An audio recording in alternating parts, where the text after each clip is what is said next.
अंजाम से तू अपने, अंजाम से तू अपने क्यों इतना बेखबर है। ओ गाफिल इंसान, इंसान, ओ गाफिल इंसान, ओ गाफिल इंसान, इंसान, ओ गाफिल इंसान। पैगाम इस बच्चे के हवाले से सुनाता हूँ, इस जलसे को ख़त्म कर रहा हूँ। बल ख़त्म हो जाना चाहिए, हाथ उठाइए इंशाअल्लाह। रात लंबी हो गई है, जल्दी से 2-3 मिनट में आपका जलसा ख़त्म हो रहा। आखिरी पैगाम देने के लिए जा रहा हूँ। जवान बेटा इस घर से इंतकाल कर गया और इस घर में लोग आबाद भी हो रहे हैं। ये अजीब इत्तेफाक है, एक ही मौके से खुशी भी है, गम भी है। ये गम का भी जलसा है, ये खुशी का भी जलसा है। गम का जलसा इसलिए है कि जवान बेटा इंतकाल कर गया, और खुशी का जलसा इस हवाले से है कि नए घर में हम आबाद हो रहे हैं। खुशी और गम को के हवाले से आपको पैगाम देने के लिए जा रहा हूँ। इसको बहुत ध्यान से सुनिएगा। 2 पैगाम मैं आपको दूंगा, 5 मिनट में गुजर जाएगा, उसके बाद दुआ हो जाएगी इंशाअल्लाह। दुआ में शरीक रहेंगे, मरहूम के लिए दुआ करेंगे। दुआ कीजिए अल्लाह उनकी मग़फ़िरत फरमाए, उनके दर्जात को बुलंद फरमाए। 2 पैगाम मैं आपको देने के लिए जा रहा हूँ। अपनी मौत को भी याद कीजिए और मरने वाले को भी याद कीजिए। अपनी मौत को कैसे आप याद करेंगे, मरने वाले को कैसे याद करेंगे, मुकम्मल सुनने के लिए तैयार हैं? हाथ उठाइए इंशाअल्लाह। ध्यान दीजिएगा, अपनी मौत को आप कैसे याद कीजिएगा? कब्र को याद कीजिए, अपनी मौत आपको याद आ जाएगी। आप कब्र को याद कीजिए, आपको अपनी मौत याद आ जाएगी। जब तकिया पर आपका सर हो तो ये ध्यान रखिएगा कि कब्र में सवाल होगा, और 1 सवाल नहीं 3 सवाल होंगे, और तीनों के जवाब देने पड़ेंगे, तभी कब्र जन्नत होगी, वरना जहन्नम का नमूना हो जाएगी। जब तकिया पर आपका सर हो तो तीसरी बात को ध्यान दीजिएगा कि हमें खुदा के पास जमा होना है। चौथी बात का ध्यान दीजिएगा, खुदा हमसे 5 सवाल करेंगे। खुदा हमसे 5 सवाल करेगा। जब अपने सामने खड़ा करेगा हिसाब किताब के लिए तो 5 सवाल करेगा। सबसे पहला सवाल पूछेगा, ज़िंदगी दी, जवानी दी, तंदुरुस्ती दी, कहाँ आबाद किया, कहाँ बर्बाद किया। 3 सवाल, ज़िंदगी दी पहला सवाल, कहाँ आबाद किया, कहाँ बर्बाद किया। जवानी दी, कहाँ आबाद किया, कहाँ बर्बाद किया। तंदुरुस्ती दी, कहाँ आबाद किया, कहाँ बर्बाद किया। 3 सवाल होंगे। और चौथा सवाल, हमने इल्म दिया, उसके मुताबिक क्या अमल किया। और आखिरी सवाल होगा, आखिरी सवाल होगा कि माल दिया, कहाँ से कमाया, कहाँ खर्च किया। ये 5 सवाल, जब तक 5 सवाल के जवाब नहीं देंगे मसला हल नहीं होगा। और 5 सवाल के जवाब देने के लिए तैयारी यहाँ करनी होगी इंशाअल्लाह। मौत से पहले मौत की तैयारी करेंगे, हाथ उठाइए इंशाअल्लाह। मरने वाले को आप कैसे याद करेंगे? 4 रास्ते से याद किया जाता है। मरने वाले को मरने के बाद कैसे याद किया जाता है? 4 रास्ते से करेंगे इंशाअल्लाह। दोनों हाथ उठाइए इंशाअल्लाह। 4 रास्ते से याद किया जाता है। पहला रास्ता दुआ के ज़रिए, ए मेरे परवरदिगार मेरे मरने वाले की मग़फ़िरत कर दे। आप इधर दुआ करेंगे, उधर मग़फ़िरत हो जाएगी। पहला रास्ता। उसकी मग़फ़िरत नहीं होगी, वो तो ऐसे बख्शा बख्शाया हुआ है, खामखा के लिए गलती से आ रहा था बीच में। ध्यान दीजिएगा, पहला रास्ता मरने वाले को याद करने का दुआ। आप इधर दुआ करेंगे, उधर मग़फ़िरत हो जाएगी। दूसरा रास्ता सदका। चलते हुए कोई राही मुसाफिर मिल गया, भूखा मिल गया, नंगा मिल गया, 10 रुपये दे दिया, नियत कर लिया कि मेरे मरहूम को सवाब मिल जाए। आपने इधर दिया, उधर पहुंच गया। सदका के ज़रिए याद किया जाता है। और तीसरा तरीका बताने के लिए जा रहा हूँ, बहुत ध्यान से सुनिएगा। तीसरा तरीका, आप अपने मरने वाले को कैसे याद कीजिएगा? अपने मरने वाले को कैसे याद कीजिएगा? कुरान पढ़ दीजिए। आप पूरा कुरान पढ़ना नहीं जानते हैं, सूरह यासीन पढ़ दीजिए। अगर सूरह यासीन पढ़ना नहीं जानते हैं, सूरह फातिहा पढ़ दीजिए। सूरह फातिहा आप 1 मरतबा पढ़ेंगे, आपका दिल फटा हुआ है, आंख से आंसू जारी है, पूरे कुरान ख़त्म करने के बराबर सवाब हो जाए। जो आपके अंदर हालत है वो दूसरे की नहीं है, वो किराए के लोग हैं या अपने लोग हैं। उनके तो आंख में भी पानी नहीं है, इनका तो दिल फट रहा है। आप सिर्फ सूरह फातिहा पढ़ दीजिए, वो पूरा कुरान ख़त्म कर दे। आपकी सूरह फातिहा के बराबर पूरा कुरान नहीं हो सकता। आप अपने मरने वाले के लिए सूरह फातिहा पढ़ दीजिए। इधर आप पढ़ेंगे, वहाँ सवाब पहुँच जाएगा।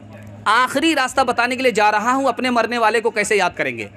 हफ्ता में 1 दिन रोज़ा रख लीजिए, हफ्ता में, या पीर के दिन या जुमेरात के दिन।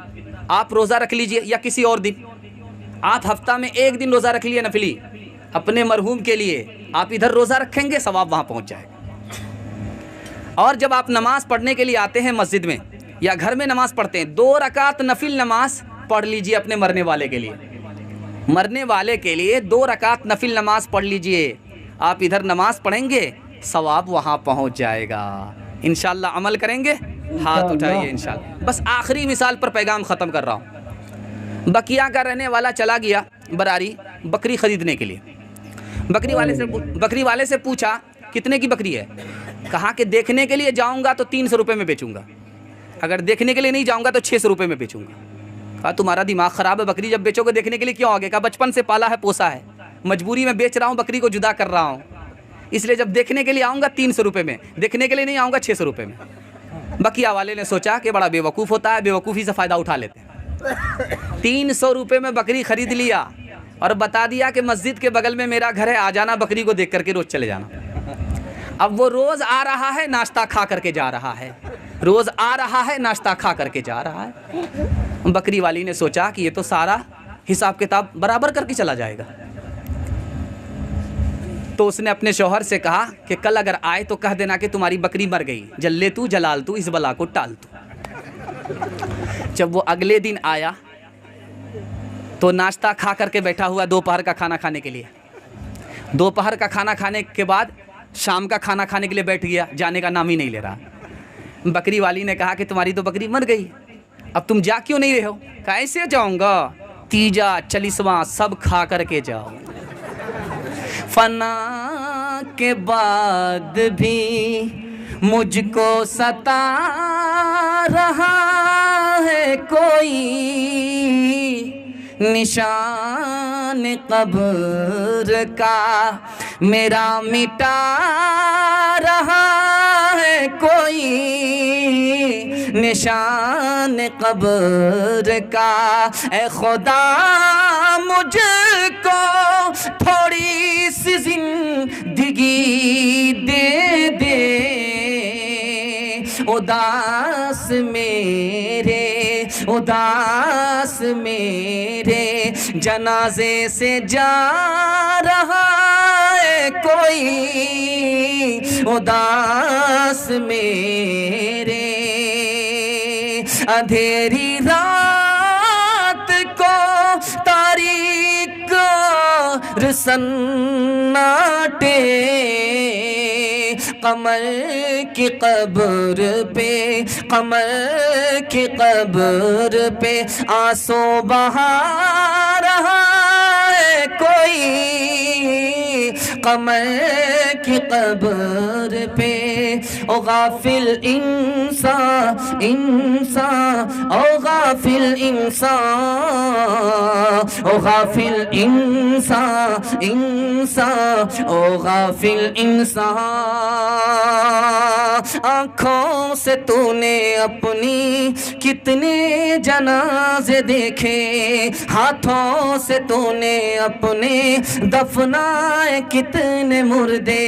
अंजाम से तू अपने, अंजाम से तू अपने क्यों इतना बेखबर है? ओ गाफिल इंसान, इंसान, ओ गाफिल इंसान, ओ गाफिल इंसान, इंसान, ओ गाफिल इंसान।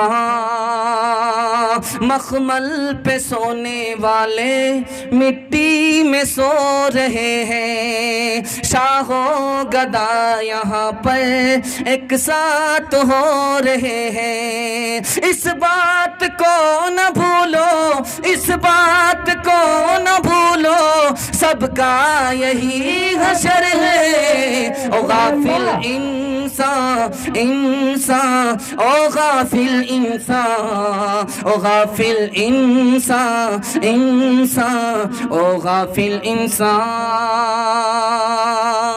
बस 3 काम कीजिए, 3 काम छोड़ दीजिए। हाथ उठाइए, अल्लाह की इबादत करेंगे इंशाअल्लाह, रसूलुल्लाह की इताअत करेंगे इंशाअल्लाह, मखलूक की खिदमत करेंगे इंशाअल्लाह।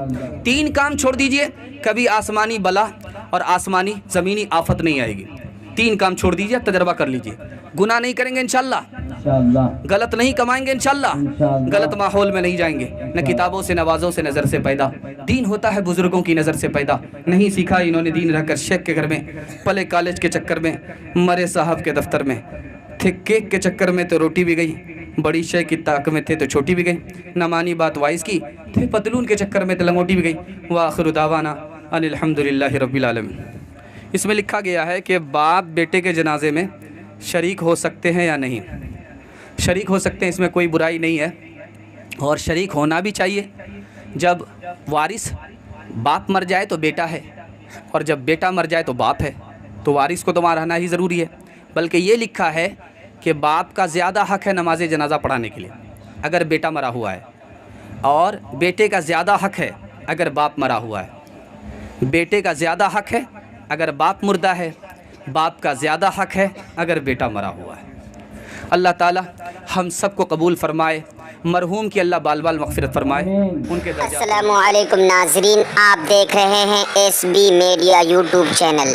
दोस्तों, अगर आपने अभी तक मेरा इस चैनल को सब्सक्राइब नहीं किया है, बराए मेहरबानी इस चैनल को सब्सक्राइब करें, लाइक करें और अपनी राय कमेंट में ज़रूर पेश करें। तो हमें बताएंगे आपको मेरा यह वीडियो कैसा लगा। अगर पसंद आ जाए तो चैनल को सब्सक्राइब करके मेरा हौसला अफजाई फरमाएँ। मिलते हैं अगले वीडियो में। खुदा हाफ़िज़।